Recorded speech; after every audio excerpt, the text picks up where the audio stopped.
Bonjour, bonsoir à tous. Alors aujourd'hui pour la porte du temps, l'interview, j'ai le plaisir de recevoir Cyril Arnaud. Cyril, bonjour. Pascal. Est-ce que tu peux nous expliquer un petit peu ton parcours, comment t'en es venu de la passion à ça devienne un métier, oui. D'accord.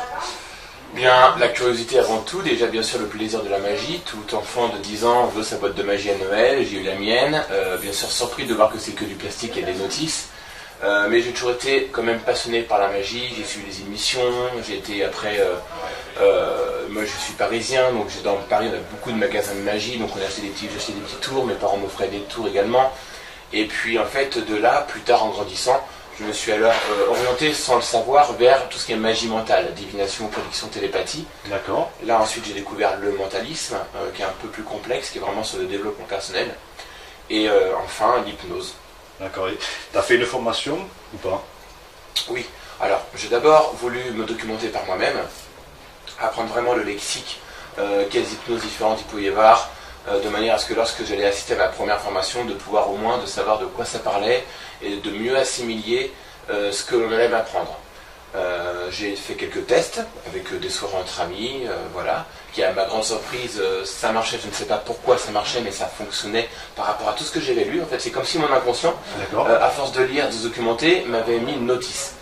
Et après, bien sûr, j'ai fait une formation, et où j'ai appris un peu comment fonctionne le conscient, l'inconscient, et comment on peut arriver en fait à faire prendre le pas l'un sur l'autre.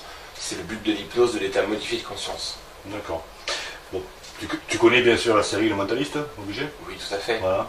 Alors, une question par rapport à ça, est-ce que cette série, des gens comme toi, donc, qui sont professionnels là-dedans, est-ce que tu penses que ça vous a aidé, que ça a avancé les choses? Bien sûr, ça a aidé, ça a accentué l'effet de mode, on peut dire ça, parce que forcément, quand on voit quelque chose à la télé et qu'on voit qu'en fait, il y a des spectacles qui existent là-dessus basés sur cet effet-là, c'est intéressant. Donc bien sûr, moi je me suis mis un petit peu professionnellement dans cette voie-là, 6-8 mois avant que la série arrive en France. Je la connaissais déjà avant. Dans la série de Mentalisme, c'est vraiment du mentalisme pur qu'il emploie, c'est pas de la magie mentale. Magie mentale, on fait un spectacle, on a des numéros, des jeux de cartes, on a des livres, on a des accessoires, des ustensiles. Grâce à ça, on arrive à proposer les mêmes effets. Le mentaliste, lui, comme dans la série télé, utilise uniquement la psychologie, la suggestion, l'hypnose, la PNL et encore d'autres techniques pour arriver à optimiser le comportement, la communication, bien sûr faire des suggestions, induire, persuader, etc. Et si on t'appelait pour les enquêtes judiciaires, ça te ferait plaisir de participer? Pourquoi pas? C'est pas encore proposé. De toute façon, aujourd'hui, j'ai surtout mon activité qui est liée surtout à l'hypnose de spectacle. D'accord. Mais effectivement, pourquoi pas? Comme dans la série télé, peut-être qu'un jour, les services juridiques et d'enquête utiliseront peut-être des dons de communication pour arriver à savoir qui dit le vrai, qui dit le faux, et comment arriver à voir que tel indice ou que peut-être que telle preuve est à prendre en considération sur une autre voie, on va dire. D'accord. Alors justement, une question qui me revient. On parle d'hypnose, d'accord, de spectacle.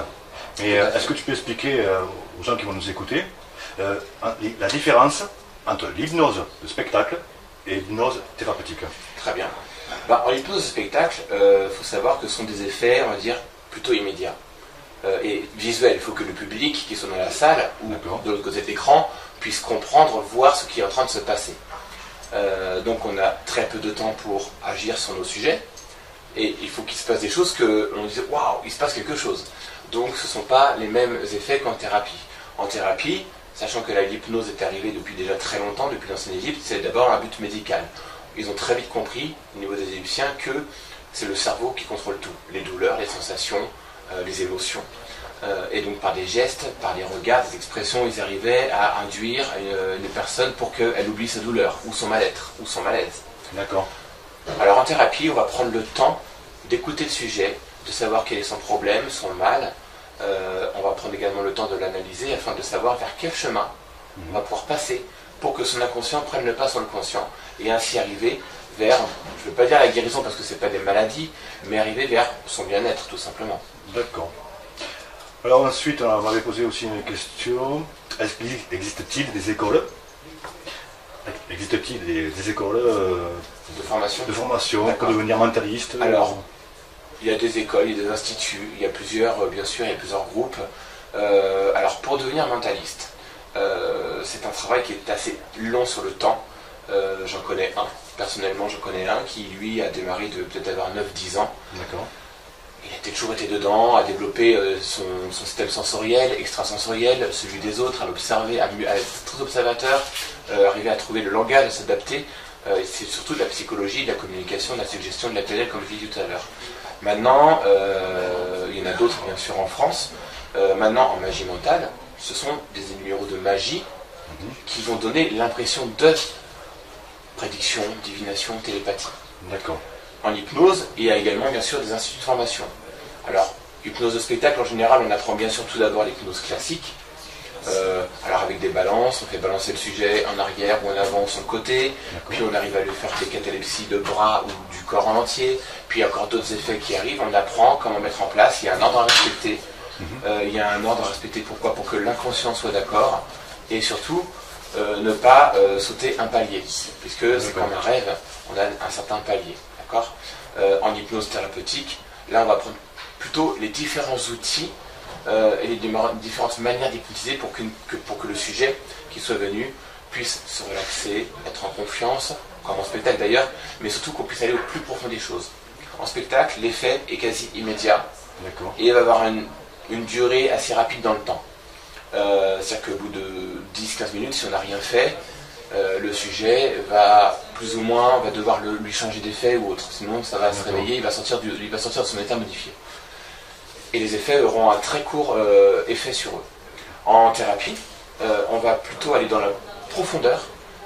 La personne va la plonger vraiment longtemps en hypnose, on va aller vraiment au plus profond des choses.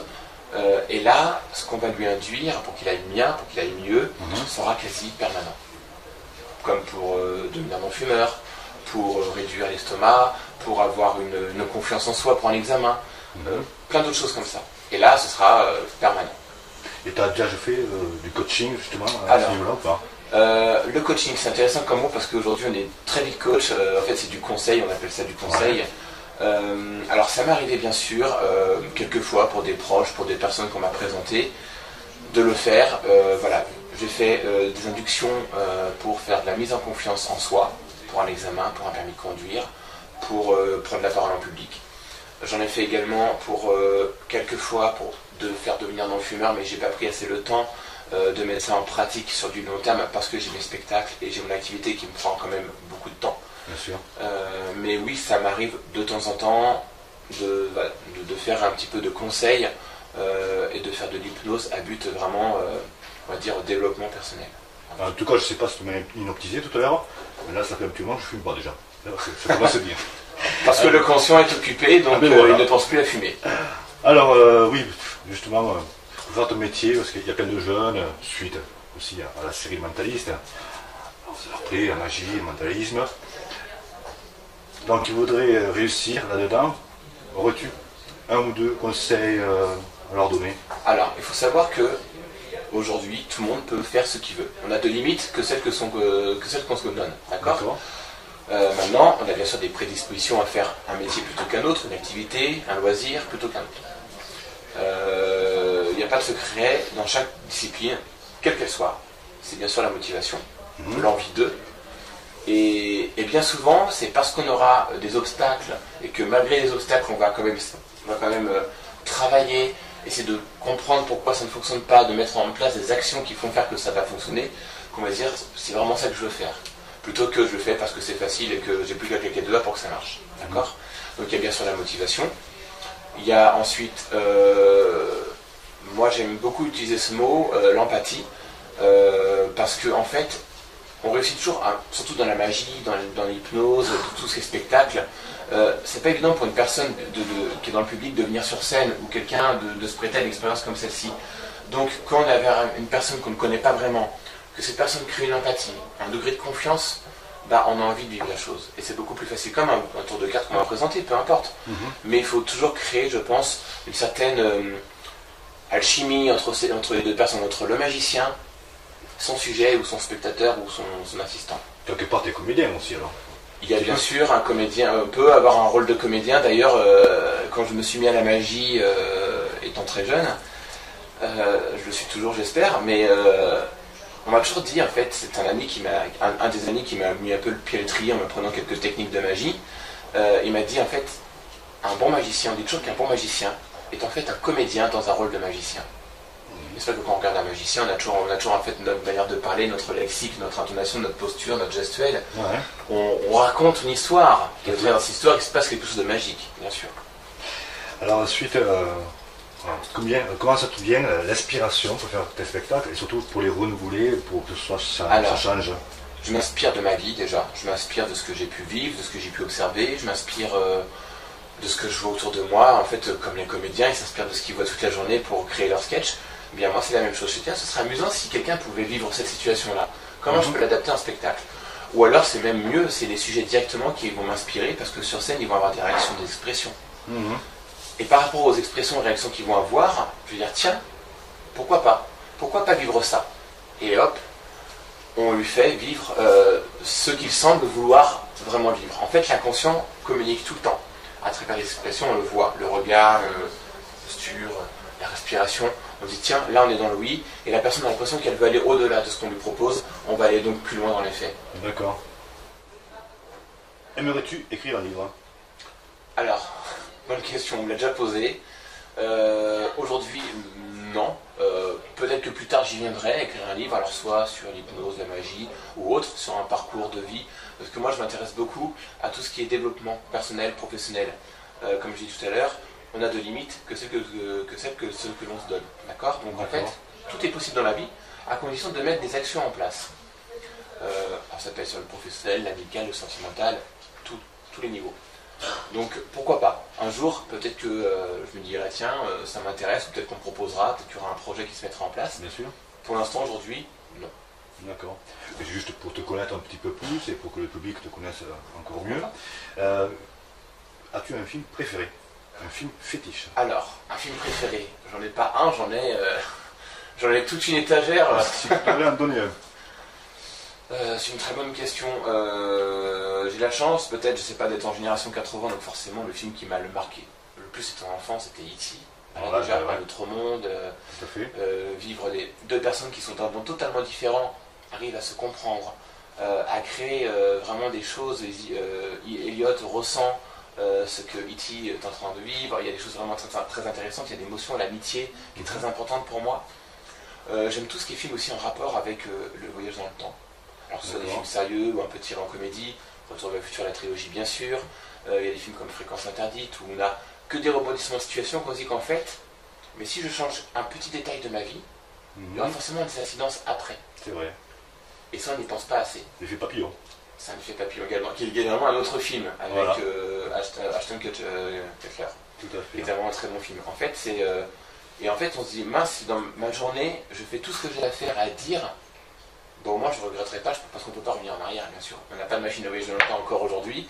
Donc, autant faire ce qu'on a à faire et à dire lorsqu'on a envie, et au moins, on n'a pas de regrets, et au moins, c'est nous qui construisons notre futur par rapport à notre présent. D'accord. Est-ce que tu penses qu'un jour, tu pourrais arriver à changer de cap et passer de l'hypnose au spectacle, d'accord, expérimentalisme, et passer à l'hypnose thérapeutique? Pourquoi pas? Je sais que moi, si on m'avait dit déjà il y a 10 ans, on m'aurait dit Cyril, dans 10 ans t'es hypnotiseur, j'aurais rigolé. Ouais. Donc pourquoi pas? Mais bon, pour l'instant, je sais que le spectacle m'a toujours intéressé depuis que je suis tout petit. Que ce soit sur scène, ou que ce soit la préparation, ou l'organisation, ça m'a toujours vraiment porté à cœur. Donc, je pense que je suis quand même parti sur le spectacle, en tout cas dans ce domaine-là, sur encore, j'espère pour moi, encore quelques années. Après, on verra pourquoi pas l'un ou l'autre, ou pourquoi pas les deux. À titre de curiosité, bon, imaginons que tu ferais de l'hypnose thérapeutique, bon, tu t'y connais quand même, c'est ton métier, à part que c'est du spectacle, mais penses-tu qu'on peut essayer de déprogrammer, programmer quelqu'un qui serait psychotique? J'ai pas étudié ces cas-là. Alors, en cas de psychotique, on ne peut pas dire programmer, déprogrammer, parce qu'en fait, une personne qui va être psychotique, c'est comme si elle avait déjà un programme en elle. C'est-à-dire qu'en fait, cette personne-là, elle a certainement un vécu ou une histoire à elle qui fait que elle est devenue comme ça. Donc, elle s'est auto-programmée. Donc, en fait, on va plutôt dire que je pense qu'il faudrait arriver à déprogrammer ce programme, on va dire, malfaisant pour elles. Et souvent, les personnes ne se rendent pas compte qu'elles sont dans cet état-là, pour arriver à lui mettre un programme bienveillant, mais qu'il soit toujours en accord avec son inconscient. Parce qu'on a tous nos valeurs, nos croyances, qu'elles soient limitantes ou pas. Et c'est toujours important d'en tenir compte pour avancer et pour que la personne puisse l'accepter. L'inconscient accepte ce qu'il veut accepter. Alors ensuite, une autre question qu'on m'a demandé de te poser.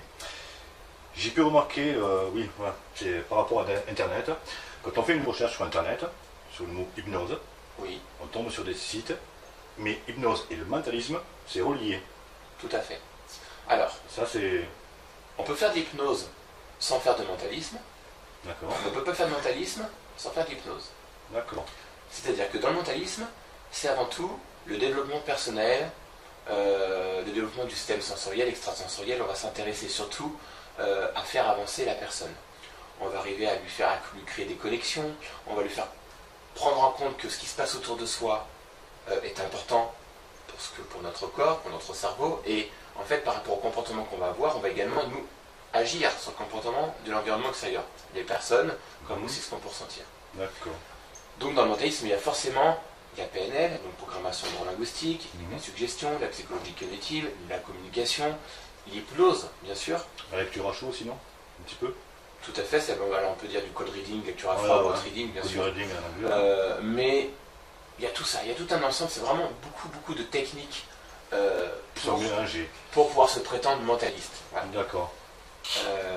Je parle bien sûr du mentalisme, je ne parle pas des magiciens mentaux qui eux font des spectacles qui présentent des effets comme s'ils étaient mentalistes. Non, nous, les magiciens mentaux, parce que je fais également de la magie mentale, on utilise des accessoires, des techniques de présentation ou autres, et on produit l'effet de divination, prédiction télépathique. Les mentalistes, eux, comme ils sont très ouverts sur tout ce qui est communication, psychologie, PNL, etc., on peut arriver on se synchronise sur la personne, sur le sujet, et comme on s'est synchronisé, on s'est calibré un peu, on peut arriver à l'induire, à lui suggérer des choses. D'accord.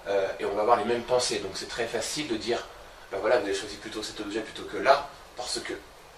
Voilà. C'est deux techniques totalement différentes. Voilà. Et tes capacités, est-ce que dans la vie de tous les jours, ça te sert? Alors, ça peut servir dans la vie de tous les jours. Je ne sais pas si moi je m'en sers par réflexe ou comme cela, mais oui, bien sûr, on peut très bien, quand on achète un produit, on peut toujours dire, négocier quand on achète une voiture par exemple. On peut toujours utiliser ça pour faire une remise commerciale par rapport aux commerçants qui nous vendent le produit. On peut très bien aussi utiliser autour d'une discussion entre amis. Moi je m'amuse de temps en temps avec des petits jeux comme cela, à essayer de faire dire un mot, de faire créer un geste. Voilà, on peut dans la vie de tous les jours, bien sûr, orienter la pensée, la gestuelle d'une personne. Je suppose que ça t'amuse.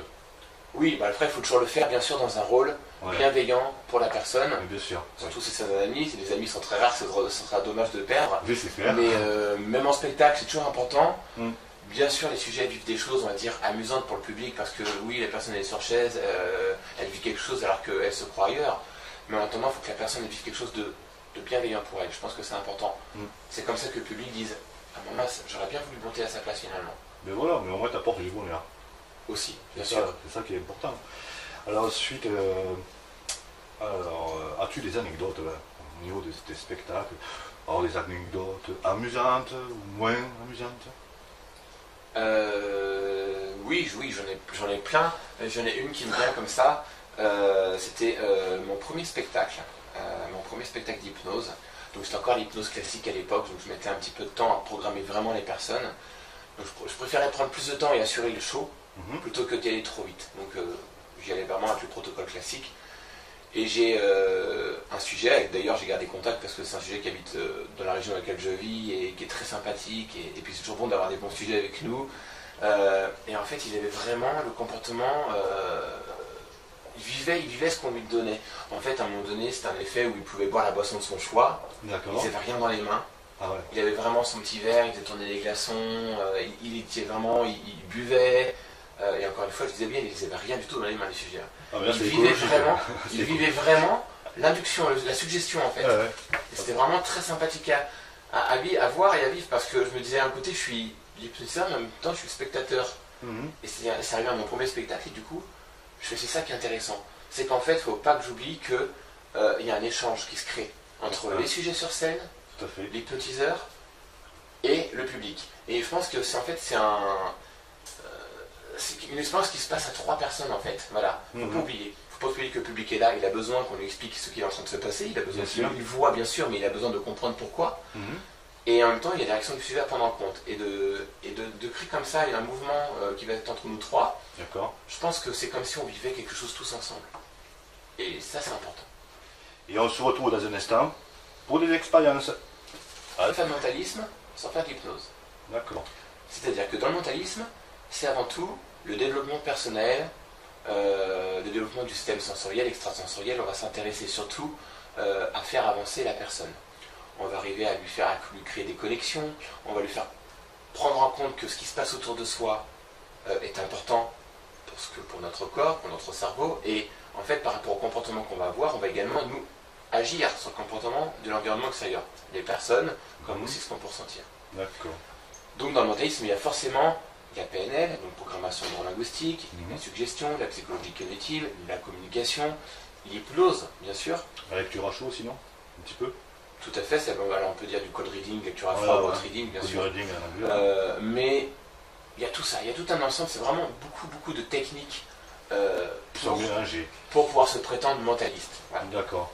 Je parle bien sûr du mentalisme, je ne parle pas des magiciens mentaux qui eux font des spectacles, qui présentent des effets comme s'ils étaient mentalistes. Non, nous, les magiciens mentaux, parce que je fais également de la magie mentale, on utilise des accessoires, des techniques de présentation ou autres, et on produit l'effet de divination, prédiction télépathique. Les mentalistes, eux, comme ils sont très ouverts sur tout ce qui est communication, psychologie, PNL, etc., on peut arriver on se synchronise sur la personne, sur le sujet, et comme on s'est synchronisé, on s'est calibré un peu, on peut arriver à l'induire, à lui suggérer des choses. D'accord. Et on va avoir les mêmes pensées, donc c'est très facile de dire, ben voilà, vous avez choisi plutôt cet objet plutôt que là, parce que. Voilà. C'est 2 techniques totalement différentes. Voilà. Et tes capacités, est-ce que dans la vie de tous les jours, ça te sert? Alors, ça peut servir dans la vie de tous les jours. Je ne sais pas si moi je m'en sers par réflexe ou comme cela, mais oui, bien sûr, on peut très bien, quand on achète un produit, on peut toujours dire, négocier quand on achète une voiture par exemple. On peut toujours utiliser ça pour faire une remise commerciale par rapport aux commerçants qui nous vendent le produit. On peut très bien aussi utiliser autour d'une discussion entre amis. Moi je m'amuse de temps en temps avec des petits jeux comme cela, à essayer de faire dire un mot, de faire créer un geste. Voilà, on peut dans la vie de tous les jours, bien sûr, orienter la pensée, la gestuelle d'une personne. Je suppose que ça t'amuse. Oui, après il faut toujours le faire bien sûr dans un rôle bienveillant pour la personne. Bien sûr. Surtout si c'est un ami, si les amis sont très rares, ce sera dommage de perdre. Oui, c'est clair. Mais même en spectacle, c'est toujours important. Bien sûr, les sujets vivent des choses, on va dire, amusantes pour le public, parce que oui, la personne elle est sur chaise, elle vit quelque chose alors qu'elle se croit ailleurs. Mais en attendant, il faut que la personne vive quelque chose de bienveillant pour elle. Je pense que c'est important. C'est comme ça que le public dise « Ah maman, j'aurais bien voulu monter à sa place finalement ». Mais voilà, mais au moins t'apportes du bonheur. La suggestion, induire, persuader, etc. Et si on t'appelait pour une enquête judiciaire, ça te ferait plaisir de participer? Pourquoi pas? C'est pas encore proposé. De toute façon, aujourd'hui, j'ai surtout mon activité qui est liée surtout à l'hypnose de spectacle. D'accord. Mais effectivement, pourquoi pas? Comme dans la série télé, peut-être qu'un jour, les services juridiques et d'enquête utiliseront peut-être des dons de communication pour arriver à savoir qui dit le vrai, qui dit le faux, et comment arriver à voir que tel indice ou que peut-être que telle preuve est à prendre en considération sur une autre voie, on va dire. D'accord. Alors justement, une question qui me revient. On parle d'hypnose, d'accord, de spectacle. Et est-ce que tu peux expliquer aux gens qui vont nous écouter la différence entre l'hypnose de spectacle et l'hypnose thérapeutique? Très bien. En hypnose de spectacle, faut savoir que ce sont des effets, on va dire, plutôt immédiats. Et visuel, il faut que le public qui soit dans la salle ou de l'autre côté de l'écran puisse comprendre, voir ce qui est en train de se passer. Donc on a très peu de temps pour agir sur nos sujets et il faut qu'il se passe des choses que l'on dise waouh, il se passe quelque chose. Donc ce ne sont pas les mêmes effets qu'en thérapie. En thérapie, sachant que l'hypnose est arrivée depuis déjà très longtemps, depuis l'ancienne Égypte, c'est d'abord un but médical. Ils ont très vite compris, au niveau des Égyptiens, que c'est le cerveau qui contrôle tout. Les douleurs, les sensations, les émotions. Et donc par des gestes, par des regards, des expressions, ils arrivaient à induire une personne pour qu'elle oublie sa douleur, ou son mal-être, ou son malaise. D'accord. Alors en thérapie, on va prendre le temps d'écouter le sujet, de savoir quel est son problème, son mal. On va prendre également le temps de l'analyser afin de savoir vers quel chemin on va pouvoir passer pour que son inconscient prenne le pas sur le conscient et ainsi arriver vers, je ne veux pas dire la guérison parce que ce n'est pas des maladies, mais arriver vers son bien-être tout simplement. D'accord. Alors ensuite, on m'avait posé aussi une question. Existe-t-il des écoles des écoles de formation pour devenir mentaliste? Alors, il y a des écoles, il y a des instituts, il y a plusieurs, bien sûr, il y a plusieurs groupes. Alors, pour devenir mentaliste, c'est un travail qui est assez long sur le temps. J'en connais un, personnellement j'en connais un qui lui a démarré de peut-être avoir 9-10 ans. D'accord. Il a toujours été dedans, à développer son système sensoriel, extrasensoriel, celui des autres, à l'observer, à être très observateur, arriver à trouver le langage, à s'adapter. C'est surtout de la psychologie, de la communication, de la suggestion, de la PNL, comme je l'ai dit tout à l'heure. Maintenant, il y en a d'autres bien sûr en France.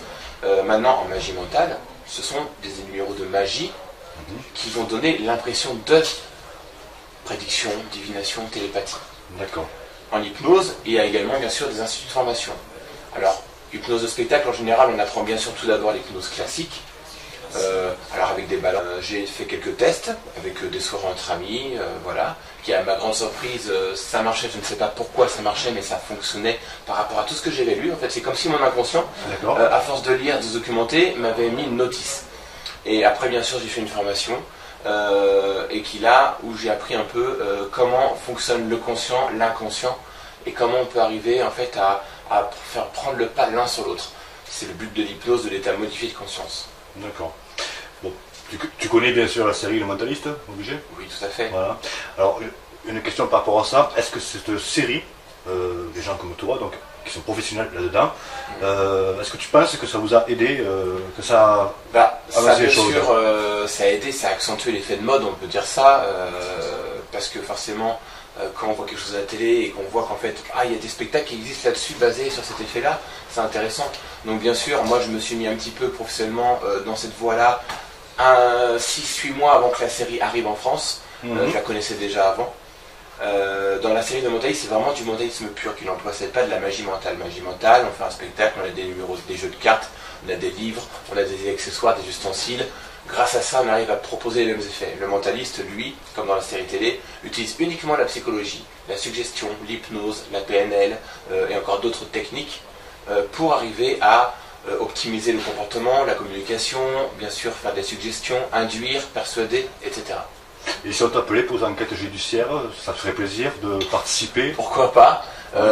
C'est pas encore proposé. De toute façon, aujourd'hui, j'ai surtout mon activité qui est liée surtout à l'hypnose de spectacle. D'accord. Mais effectivement, pourquoi pas? Comme dans la série télé, peut-être qu'un jour, les services juridiques et d'enquête utiliseront peut-être des dons de communication pour arriver à savoir qui dit le vrai, qui dit le faux, et comment arriver à voir que tel indice ou que peut-être que telle preuve est à prendre en considération sur une autre voie, on va dire. D'accord. Alors justement, une question qui me revient. On parle d'hypnose, d'accord, de spectacle. Et est-ce que tu peux expliquer aux gens qui vont nous écouter la différence entre l'hypnose de spectacle et l'hypnose thérapeutique? Très bien. En hypnose de spectacle, faut savoir que ce sont des effets, on va dire, plutôt immédiats. Et visuels, il faut que le public qui soit dans la salle ou de l'autre côté de l'écran puisse comprendre, voir ce qui est en train de se passer. Donc on a très peu de temps pour agir sur nos sujets. Et il faut qu'il se passe des choses que l'on dise waouh, il se passe quelque chose. Donc ce ne sont pas les mêmes effets qu'en thérapie.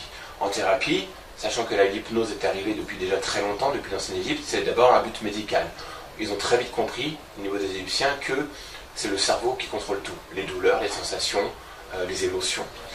Et donc par des gestes, par des regards, des expressions, ils arrivaient à induire qui eux font des spectacles qui présentent des effets comme s'ils étaient mentalistes. Non, nous, les magiciens mentaux, parce que je fais également de la magie mentale, on utilise des accessoires, des techniques de présentation ou autres et on produit l'effet de divination, prédiction télépathique. Les mentalistes, eux, comme ils sont très ouverts sur tout ce qui est communication, psychologie, PNL, etc., on peut arriver on se synchronise sur la personne, sur le sujet, et comme on s'est synchronisé, on s'est calibré un peu, on peut arriver à l'induire, à lui suggérer des choses.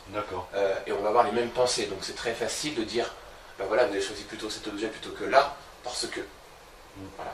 C'est deux techniques totalement différentes. Voilà. Et tes capacités, est-ce que dans la vie de tous les jours, ça te sert?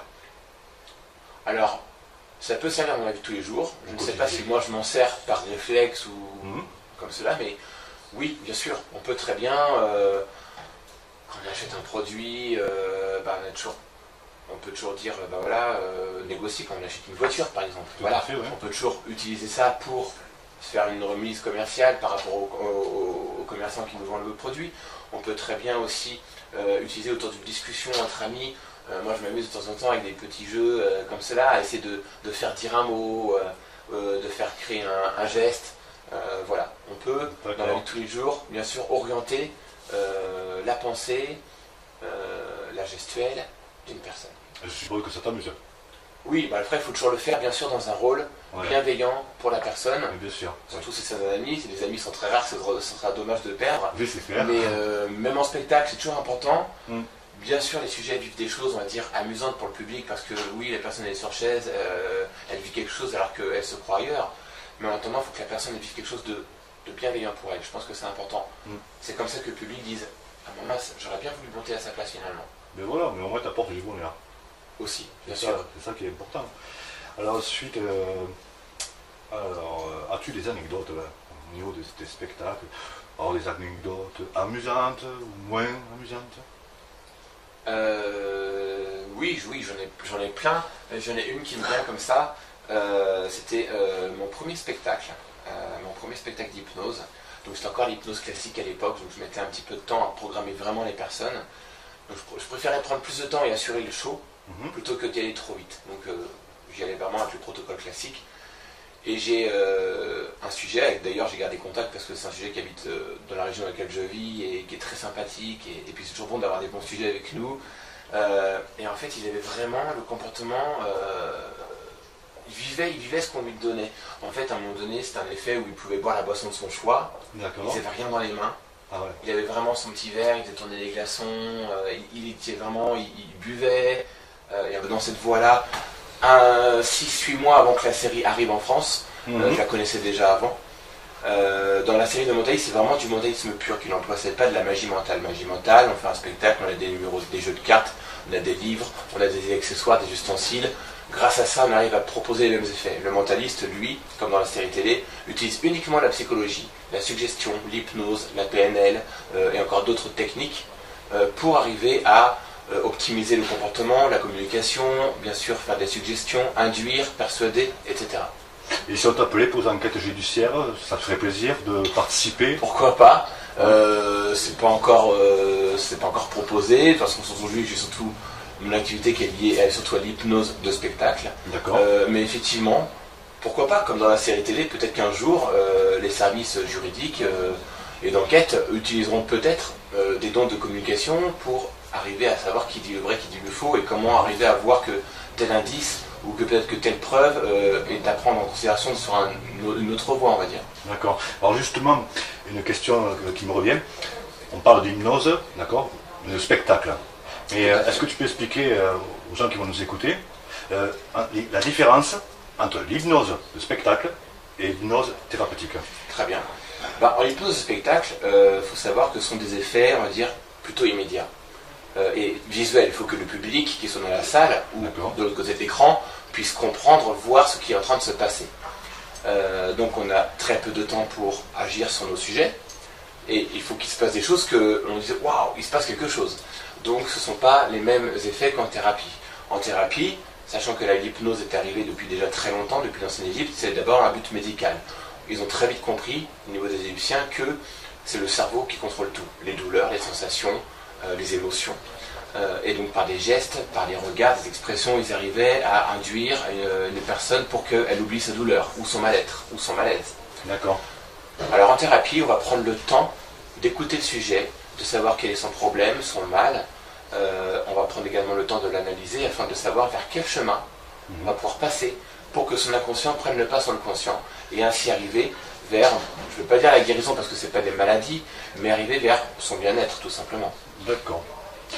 Alors ensuite, on m'avait posé aussi une question. Existe-t-il des écoles des écoles De formation pour devenir mentaliste? Alors, il y a des écoles, il y a des instituts, il y a plusieurs, bien sûr, il y a plusieurs groupes.